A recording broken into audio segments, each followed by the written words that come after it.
How are we doing? Right, so another gin and tonic, good. We need plenty of that just to keep hydrated. Very, very important in this time of coronavirus. Just keep yourself hydrated with lots and lots of gin and tonic. I prefer Larios. Some people drink Gordon's. If you've got the money, spend it on Bombay Sapphire.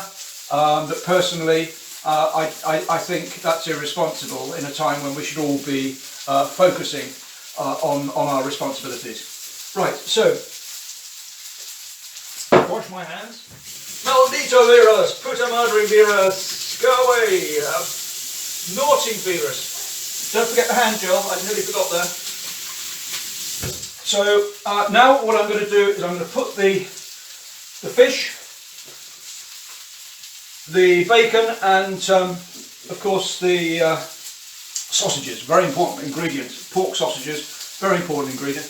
Lots and lots of people will use things like chorizo in a paella. There's a famous chef in Britain who uses chorizo in his paella. That's what the Spanish call a barbaridad, as I've explained.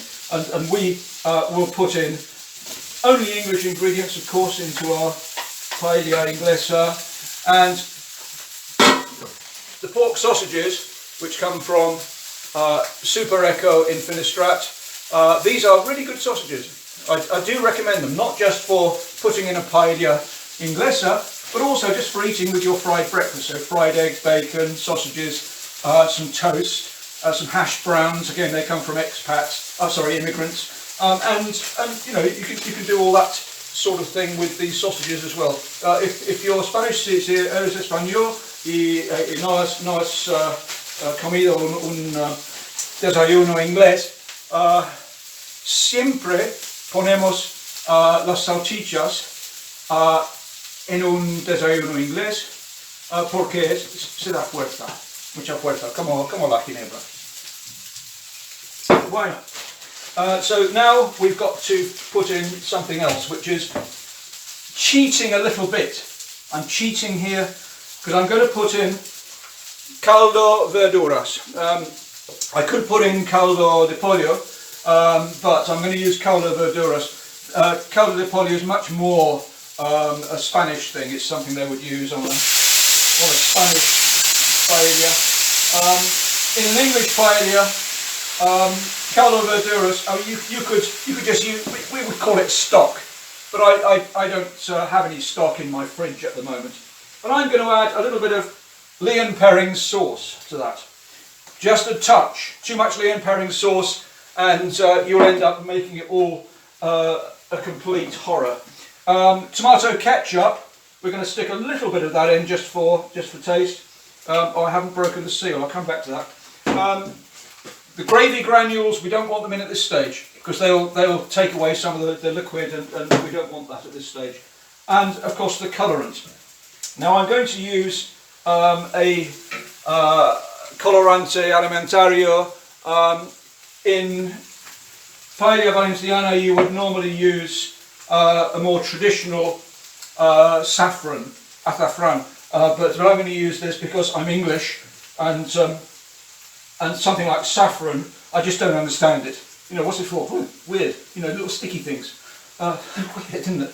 So colouring, we know what it is. It turns it yellow just the same. So what's the point in little sticky things? You know, the saffron.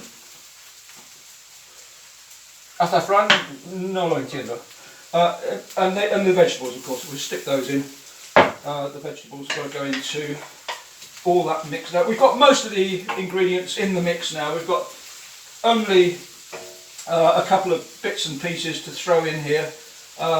Very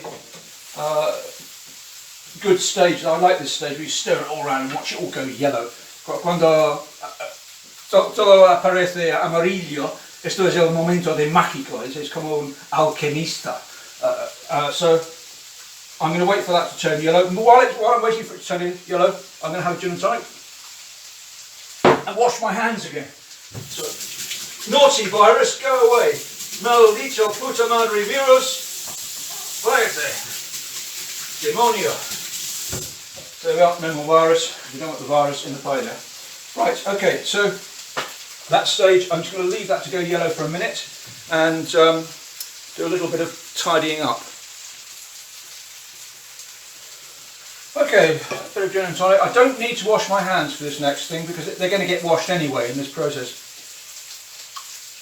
Now what I'm going to show you in this part of it is nothing to do with the paella. Let's be clear on that, because I don't want you to think you've got to have a Spanish flag when you're doing English paella. That would be ridiculous. But what I'm going to do now is I'm going to wash the Spanish flag, which, careful with the flame there, we're going to wash the Spanish flag because it's been trampled in mud by Morris, and we're going to use the Consum Prendas Delicadas liquid because it's delicate, because it's been trampled by a donkey, so obviously we're going to use a delicate medium to wash the flag. And there we go, Spanish flag into the bowl.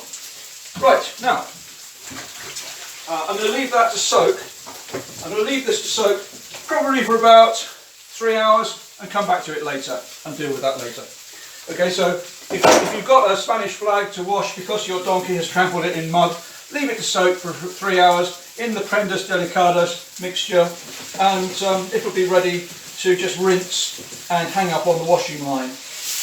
Donkeys are a flaming nuisance at times, and when they do something like this, take the flag down, just bite it off the flagpole, trample it in the mud because it's been raining.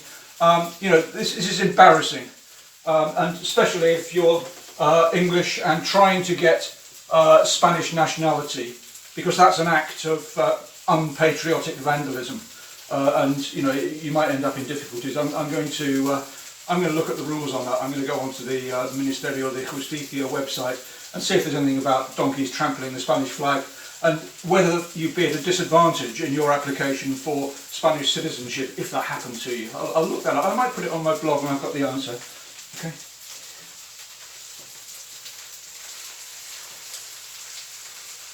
Now I think that we've got a problem here in one sense, that I haven't put enough of the colouring, the colorante, into the mix, and it's a little bit pale and insipid. No hay bastante el colorante y es un poco